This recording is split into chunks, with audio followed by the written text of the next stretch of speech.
सभी को नमस्कार। जैसा कि आप सभी जानते हैं, सीजीपीएससी 2024 का मेंस 26 जून 2025 से शुरू हो चुका है और 26 जून को पहला और दूसरा पेपर हुआ, जिसमें पहला पेपर भाषा का होता है, हिंदी इसमें 100 नंबर का आता है। इसके बाद अंग्रेजी 50 नंबर का और छत्तीसगढ़ी 50 नंबर का, ऐसे 200 नंबर का यह पेपर होता है। तो फिलहाल हम डिस्कस करने वाले हैं हिंदी को, इसके बाद डिस्कस करेंगे इंग्लिश और फिर डिस्कस करेंगे छत्तीसगढ़ी को। यहाँ पे आपको प्रश्नों के उत्तर नहीं बताए जाएंगे, सिर्फ ये बताया जाएगा कि प्रश्न क्या क्या आए हैं, किस तरह के प्रश्न रहे हैं। देखिए, number one question, number one जो क्वेश्चन दिया हुआ है, इसमें 4 प्रश्न हैं जो आपको एक एक लाइन में उत्तर लिखने होते हैं। इसके लिए आपको जो कॉपी मिलती है उसमें एक एक लाइन दिया होता है। प्रश्न ये है कि दो समान मूल स्वरों के मिलने से बनने वाले स्वर को क्या कहते हैं। तो दीर्घ स्वर है जिसको आपको लिख देना था और एक उदाहरण डाल देना था। फिर ये औ किससे मिला होता है, तो आपको ये बता देना है। ओ और आ को मिलकर के औ बनता है, विक्षेप करके लिखना था। इधर के प्रश्न आसान थे, जो बेसिक हम अलग अलग टाइप के परिभाषाओं को पढ़ते हैं उनसे ही रिलेटेड था। मैक्सिमम यहाँ पे पहला नंबर वाला जो सारे के सारे 4 क्वेश्चन हैं वो आए हुए हैं भाषा बोध, जहाँ पे हम वर्ण वगैरह को पढ़ते हैं उसी से ही है। ल अंतस्थ व्यंजन है अथवा उष्म व्यंजन है तो अंतस्थ व्यंजन है, ये आसान था। ए ध्वनि का उच्चारण कंठ और तालु से होता है। तो आसान प्रश्न थे, इसको बहुत आसानी से कोई भी बना सकता है। इसके बाद कारक पहचानना था। कारक पहचानना अगेन एक आसान प्रश्न में गिना जाता है। ठीक है, यहाँ पे वाक्य सही है तो आपको यहाँ से सही वाक्य चुनना था। ये फिर से आसान क्वेश्चन है। हिंदी कुछ कठिन था पर किस जगह पे था वो बताते हैं। ठीक है, इसके बाद इनमें से किसमें अव्यय दोष नहीं है, यह प्रश्न थोड़ा सा कठिन लोगों को लगा होगा। हिंदी मॉडरेट था, कठिन आसान दोनों था, इस तरह का हमको देखने में मिलता है। यहाँ पे क्वेश्चन के आंसर आपको नहीं बताए जाएंगे, जैसे कि मेंटर ज्ञान स्टूडेंट्स के लिए क्वेश्चन पेपर को एनालिसिस करके उनको 1-to-1 मेंटरशिप के दौरान बताता है कि उनको किस ओर ज़्यादा तैयारी करनी चाहिए, किस ओर कम ध्यान देना चाहिए, सिर्फ कितना पढ़ना चाहिए और कितना ध्यान देना चाहिए। वैसे ही यहाँ पे भी आपको समझाया जा रहा है। अब देखिएगा, हम सभी जब मेंस की तैयारी करते हैं या फिर 1 साल पहले, अभी जैसे ये मेंस खत्म होगा जुलाई से लोग तैयारी चालू कर देंगे और भाषा के नाम पे वे पर्यायवाची पढ़ रहे हैं, विलोम पढ़ रहे हैं, इस तरह के इस तरह का पोर्शन सिलेबस का पढ़ते हैं। पर साल भर पढ़ने के बाद भी कुछ न कुछ ऐसा आपके लिए कठिन मिल ही जाता है, जो हो सकता है आपके आँख के सामने से गुज़रा हो तो आप बना लें। अदरवाइज़ उन सबको पढ़ने के बाद भी ज़रूरी नहीं है कि आप आराम से उनको बना लेंगे। जैसे कौमुदी, नियति, फणींद्र, मरीचि, ये वो बना सकते हैं जो इन शब्द से होकर के या तो गुज़रे हैं या फिर ठीक-ठाक हिंदी का नॉलेज रखते हैं। पर अगर आपका प्री निकला है और 3 महीने आप पढ़ रहे हैं और आप रोज़ के रोज़ 1 घंटे, 1.5 घंटे पर्यायवाची पढ़ रहे हैं, आपने 800, 900, 2000, 3000, 4000 ऐसे पर्यायवाची को देख लिया। ज़रूरी नहीं है कि वो सब आपको याद रहेंगे। तो इन क्षेत्रों पे यह थोड़ा-सा कठिन था। आगे विलोम शब्द में भी ये जो आपको 4 दिख रहे हैं, उतना आसान नहीं था देख कर के। सिर्फ़ पहला वाला आसान लग रहा है, बट ये उतना आसान नहीं था। तो इन सब में आप साल भर की पढ़ाई में अगर समय वेस्ट करते हैं, तो गलत करते हैं।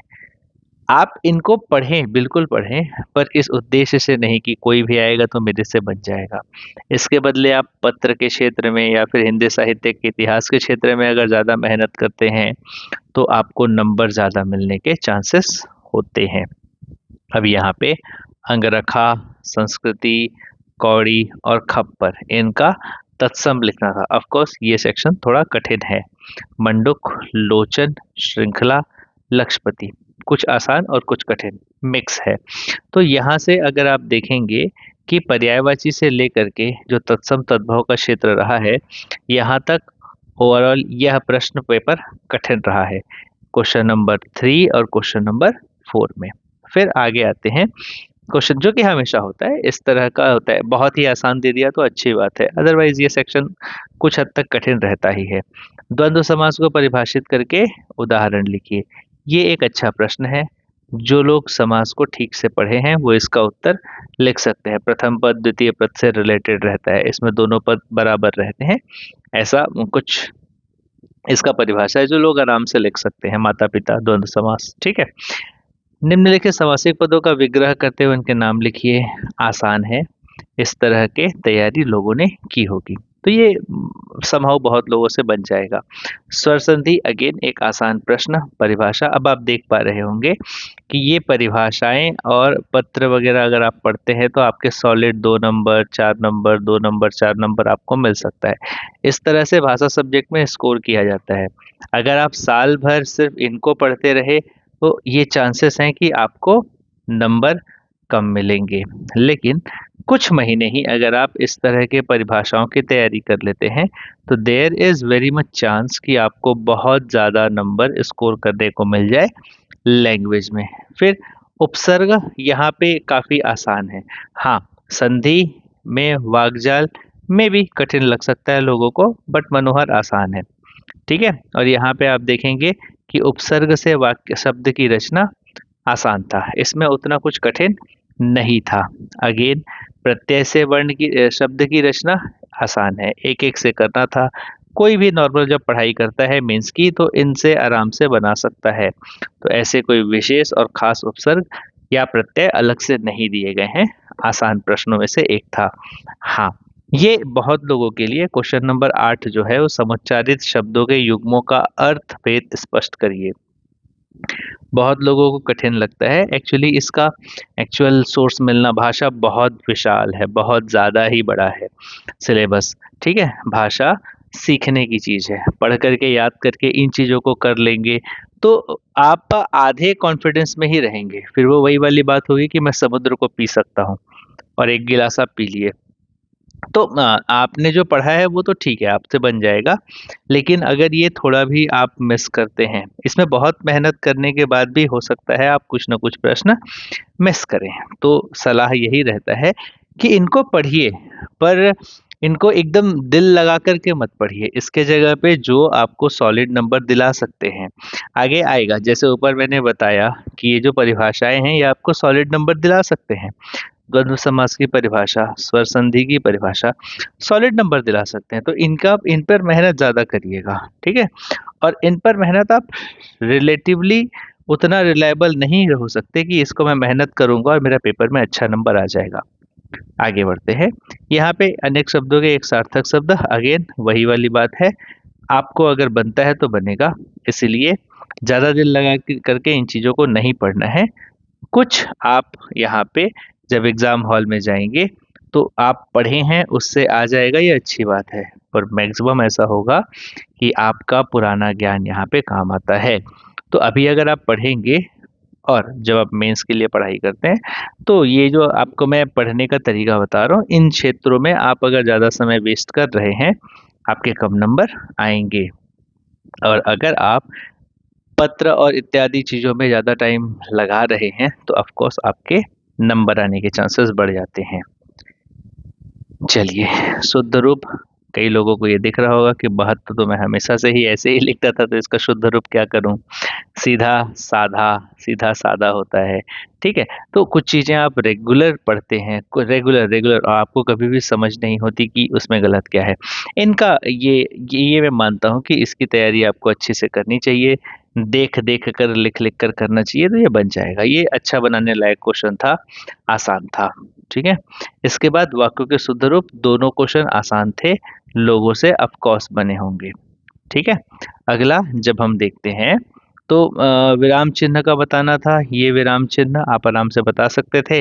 फिर निम्नलिखित का परिचय दीजिए, प्रश्न दिया है और निम्नलिखित है ही नहीं इसमें।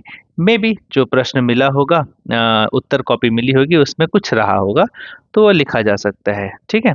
तो फिलहाल इस प्रश्न पत्र में तो वो नहीं दिखा है कि निम्नलिखित में से क्या परिचय देना था। है ना।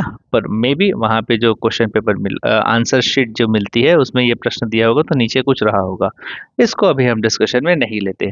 कहावतों का अर्थ। कहावत आप अपने दोस्तों के साथ अगर मिलजुल करके ऐसे कहावत बोल बोल कर याद करते हैं तो आपको आराम से नंबर इकट्ठा किया जा सकता है। पर कहावत को आप अर्थ को रटते जा रहे हैं, रटते जा रहे हैं, रटते जा रहे हैं, तो ऑफकोर्स एग्जाम हॉल में आपसे मिस होगा।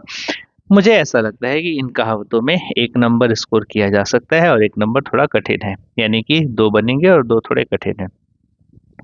आगे बढ़ते हैं। सुराज गीत। एक अच्छा चीज इस बार ये हुआ है कि जितने भी लेखकों के नाम हैं वो बेसिक जो थोड़ा बहुत तैयारी की है उनसे बन जाएंगे। सुराज गीत आसान था, पड़ाव 5 आसान था, दुखिया गरीब किसान दुलरवा आसान था, ये सुंदरलाल शर्मा की कविता है। हंस, अगर पत्रिका की बात करें तो मुंशी प्रेमचंद का है। रचना किन्हीं और का हो सकता है, तो ये थोड़ा कंफ्यूजिंग है, बाकी सारी चीजें आसान है। अगेन खंड ख में अगर देखेंगे तो महाभारत में द्रुपति आसान, धन बहार के छाव माह आसान, इनकी भी एक रचना हाईलाइटेड है, आसान है, डोकरी के कहिनी या कहानी इजी है।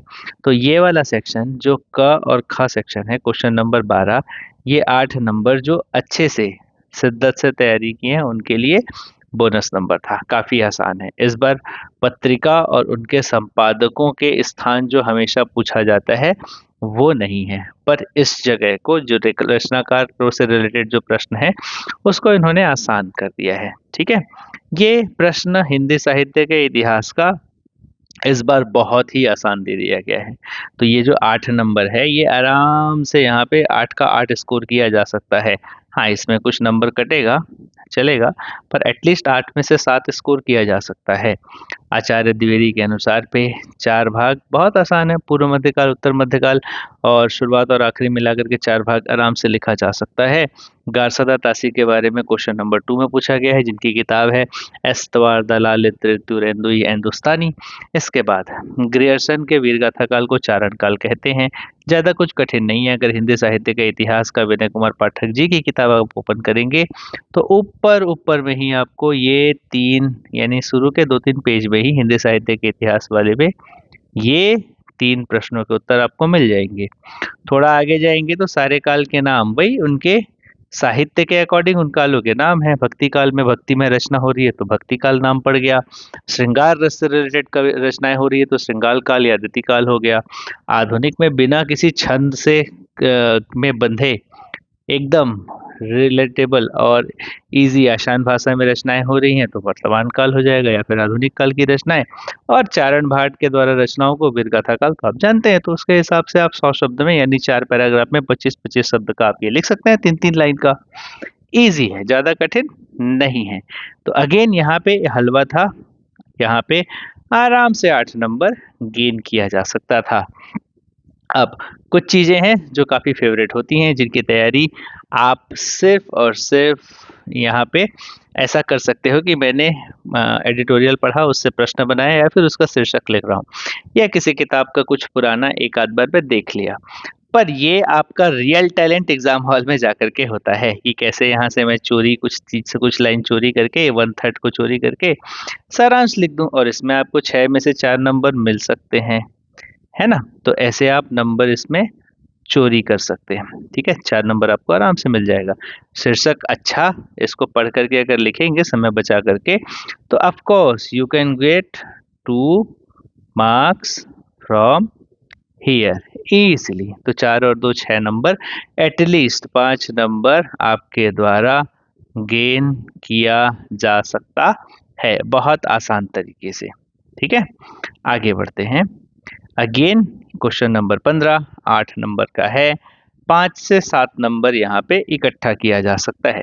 तो इनको अगर कठिन मानते हैं तो ये बहुत दिक्कत की बात है कि आप मेंस दे रहे हैं और अपठित गद्यांश को कठिन मान रहे हैं। शासकीय पत्र क्वेश्चन नंबर 16।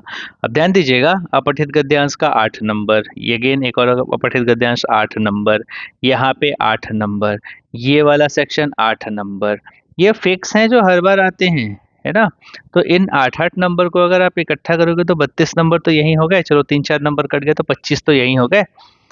ऐसे नंबर ज्यादा पाया जाता है। ठीक है, शुरुआत में हमने 8 नंबर परिभाषाओं का डिस्कस किया था, तो वो 840 हो गए। लगभग आप 30 से 40 नंबर यहाँ गेन कर लिए, आधा, है ना, 100 में के 50 तक हम पहुंच गए हैं। और वापस अगर आप इधर पत्र को पढ़ेंगे तो देखिए 4, 4 8, 4 12 और 4 16, यहाँ से 16 नंबर इकट्ठा किया जा सकता है। 60 से 70 नंबर इन सेक्शन से ही आप इकट्ठे कर सकते हैं। मैंने अभी उपसर्ग, प्रत्यय, विलोम और समानार्थी को काउंट ही नहीं किया है। वाक्य सुधार, सही उच्चारण, समान उच्चारण वाले प्रश्न, शब्द, उन सब को मैंने काउंट ही नहीं किया है। वहां से भी नंबर इकट्ठा करके आप 70 से 80 नंबर गेन कर सकते हैं। 70 से 80 नंबर आसानी से गेन कर सकते हैं। मिलता नहीं है पर आप लगभग गेन कर सकते हैं।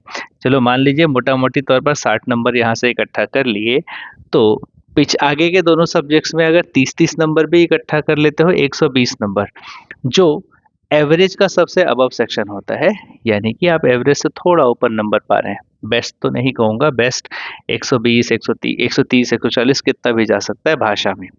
ठीक है, तो आप यहाँ पे एक अच्छा नंबर इकट्ठा कर सकते हैं।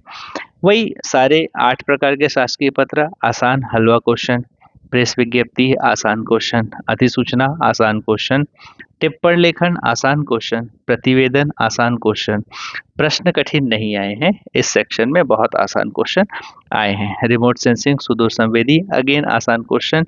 ये सारे वो हैं जो आप बार बार सुनते हैं, है ना, अंडर सेक्रेटरी, अपर सचिव, इस तरह से आप इसको लिख सकते हैं इन चीजों को। ठीक है, ग्रेजुएटी, और ये 4 नंबर वाला, ये आसान है। इन इन चीज़ों को आप देख करके इनके आंसर बहुत आराम से लिख सकते हैं। यहाँ पे ये वाला सेक्शन जो हिंदी से इंग्लिश में ट्रांसफ़र करेंगे, ट्रांसलेट करेंगे, उनके लिए थोड़ा सा दिक्कत होगा। स्टिल आप इसको ट्राई कर सकते थे। एनीवे, जब हम इंग्लिश वाले सेक्शन में जाते हैं तो यहाँ पे जैसा कि हमेशा ये जो डू एज डायरेक्टेड दिया रहता है, इधर आप स्कोर कर सकते हैं। इंग्लिश वाला पेपर थोड़ा सा रिलेटेबल मुझे पिछले बार के कंपेयर में मॉडरेट लगा, यानी कि एकदम कठिन भी नहीं था, एकदम आसान भी नहीं था, बीच का था। पर हिंदी में अगर आप बांट लेंगे तो इधर वाले पूरे सेक्शन आसान थे। ठीक है, तो मैं इसको थोड़ा आसान की ओर मानूंगा, हिंदी वाले सेक्शन को, उतना कठिन नहीं। हाँ, पर इंग्लिश वाला बीचों बीच था, कठिन आसान के ठीक बीच में। स्टिल यहाँ पे स्कोर किया जा सकता है 25 के आसपास नंबर, जो कि इस पेपर में ठीक ठाक रहेगा, और आप ये कर सकते हैं। 25 के आसपास नंबर आपको मिल सकता है। ठीक है, यहाँ पे भी ये प्रश्न आराम से टैकल करने लायक थे। क्वेश्चन नंबर 5 इजी थे, टैकल करने लायक थे। और ये वाला सेक्शन तो आपने स्कूल में किया ही होगा, अगेन अनसिन पैसेज, बहुत आराम से, या फिर प्रेसिस राइटिंग, आप बहुत आराम से कर सकते हैं। इसमें आपको नंबर ऑफ कोर्स मिलेगा। तो इधर के जो 6-6 नंबर हैं, 12 नंबर यहाँ से नंबर चुराइए, डू एज डायरेक्टेड है यहाँ से नंबर चुराइए। इंग्लिश वाले में अगर आपको कोई दिक्कत आती है इन सब में कि सिनोनिम्स क्या होगा, एंटोनिम्स क्या होगा, वन वर्ड क्या होंगे, है ना, स्पेलिंग सही क्या होगा, यहाँ पे दिक्कत आती है, तो आपको ज़्यादा परेशान नहीं होना है। आप इन डू एज डायरेक्टेड में से उत्तर निकाल सकते हैं। और पढ़ेंगे कैसे? आप अगर इनके नियम के थ्रू पढ़ने जाएंगे तो आपको नंबर शायद पेपर में ना मिले। आपको एग्जाम्पल्स जितने ज़्यादा से ज़्यादा एसएससी की किताब या एसपीडी पब्लिकेशन की किताब आती है, जितना ज़्यादा आप रट सकते हैं उतना ज़्यादा आपको नंबर मिलने के चांसेस बढ़ जाते हैं। ऐसे ही इंग्लिश में नंबर चुराया जाता है। यही सारी चीज़ें मेंटोर ज्ञान के मेंटोर्स जो हैं वो आपको समझाते हैं, किस जगह से आसान तरीके से आप नंबर चुरा सकते हो, और हम आपके सिलेक्शन को कुछ हद तक इंश्योर करते हैं। बाकी आपकी मेहनत पे डिपेंड करता है, और वो मेहनत कराने के लिए भी अकाउंटेबिलिटी रहती है। आगे बढ़ते हैं। यहाँ पे छत्तीसगढ़ इस बार का बहुत ही आसान रहा है। अगर मैं छत्तीसगढ़ी भाषा को आपको बोलूं तो ये इजी रहा है इस बार। आसान, आराम से स्कोर करने वाला सब्जेक्ट। इसमें लगभग जो ठीक ठाक पढ़ा है वो समहाउ कितने नंबर पा सकता था? 40 के आसपास नंबर इकट्ठा कर सकता था कोई भी व्यक्ति। जो इस बार ठीक ठाक पढ़ा है तो। और हिंदी में छत्तीसगढ़ी में 40 नंबर पाना इज वेरी गुड थिंग, है ना। वानर, बेंद्रा, लंगड़ा, खोरवा, छोटा जंगल, अटारी कहते हैं आई थिंक, बट ये मे बी मैं गलत हो सकता हूँ। गिलहरी, चिल्ला, हलषष्ठी, कमर छठ, नानकुन, छोटा, जुच्छा, है ना। तो जुच्छा आपको पता होगा विधवा को कहा जाता है, जुच्छा हाथ विधवा का है, जुच्छा मतलब खाली मान लीजिएगा। फैरका, दरवाजा, जहुरिया, हम उम्र, और खोपा मतलब जूड़ा होता है। तो ये आराम से बन जाएगा। ये भी आप देखेंगे किसी किताब में सामने ही दिया हुआ है। ये थोड़ा कठिन था, स्टिल बन जाता। यहाँ पे दुलरवा का दुलवरिन, ज्यादा प्रश्न कठिन नहीं आए हैं इस बार, आसान से आए हैं। बर का मतलब होता है के लिए, कौन सा कारक उपयोग होता है, ये आप आराम से लिख सकते थे। अगेन देखिए, इन शब्दों के, इस शब्द का मतलब, इसका समास विग्रह, इस बार ज्यादा कठिन प्रश्न नहीं आया है। ठीक है, आप आराम से इनको बना सकते थे। मुहावरे और हाना भी बहुत आसान आए हैं, इसीलिए छत्तीसगढ़ी भाषा आसान रहा है इस बार, है ना। वे जा रहे हैं, आप आराम से इनको हिंदी से छत्तीसगढ़ी में लिख सकते थे, छत्तीसगढ़ी से हिंदी में लिख सकते थे। This were very easy. शिवायन सबको पता है, जो भी तैयारी करते हैं। मैं यहाँ पे आंसर नहीं बता रहा हूँ, बट जो नॉर्मली तैयारी किए हैं उनको पता है। कवई के गीत, अगेन ये आसान रचना है। तुलसी के बिरवा जगाए, आसान प्रश्न है, ठीक है। कौशल्या के कोसला, ये में भी थोड़ा कठिन हो सकता है, बट अगर मुझे अभी जानकारी नहीं है, बट जिन्होंने पढ़ा होगा मीन्स उनके लिए आसान होगा, ठीक है। नाउ मितानिन किस छत्तीसगढ़ी कवियत्री की कविताओं में शामिल किया गया है? बासंती, इजी है, ठीक है। तो ये ज़्यादा कठिन है नहीं। इसके बाद उत्तरी छत्तीसगढ़ पर संक्षिप्त टिप्पणी लिखी है। सदरी भाषा के बारे में लिखना था, आप लिख सकते हैं सदरी भाषा के रिलेटेड चीज़ों को।